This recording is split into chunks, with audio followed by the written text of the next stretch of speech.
On a recent Thursday morning, a team of county public health nurses and a paramedic firefighter drive through dusty, unpaved roads to visit a patient in Boulevard who was recently discharged from Sharp Grossmont Hospital.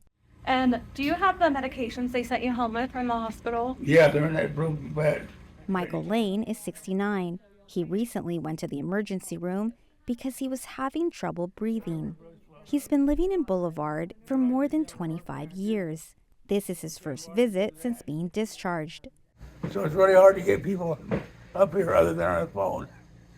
You know, and that's a hard thing to do, is to diagnose somebody over the phone. The visit is part of a pilot program to reduce hospital readmission rates.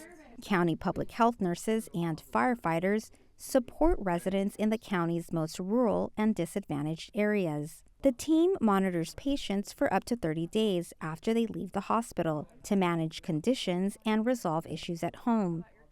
Lane says having the team drive more than 55 miles to check on his recovery. It makes a big difference. While nurse Amy Dull checks his vitals, Fire Captain Joseph Thompson clears the weeds in the front yard to ensure Lane's safety. The program launched last June.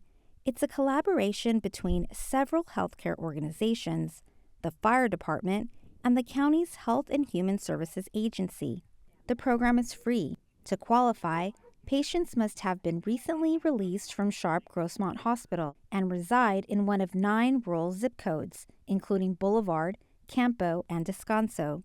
Amy Dull is one of 3 nurses in the program. So we talked to them on the phone at first and get some background and introduce ourselves and the program. And then that first visit is just really getting to know them and their needs and kind of an overall picture of their health and what their situation is. Susan Costanzo is 68 and lives off the grid in Campo. This is the first time she's meeting the team. So what happened to the hand? Infection in my hand from working too hard. It was an initial injury caused by a wideband ring, causing a small, like a little blister, and I guess I got infected. She works her land, and her only companions are her 2 dogs. I like being alone, but it's pretty isolated out here. And something bad could happen. I could stroke out or something. Today, Thompson replaces Costanzo's fire alarms.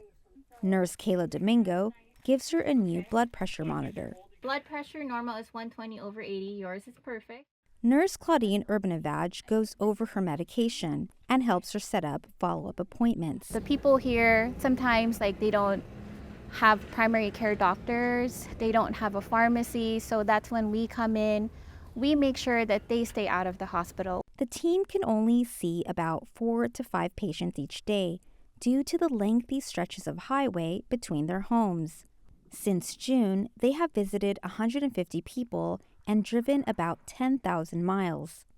From someone who has a nice home to someone who has a trailer, which is, falling apart, has holes in their roof, where they can't even sleep in there when it's raining. The youngest that we've had is 27 and the oldest is 96.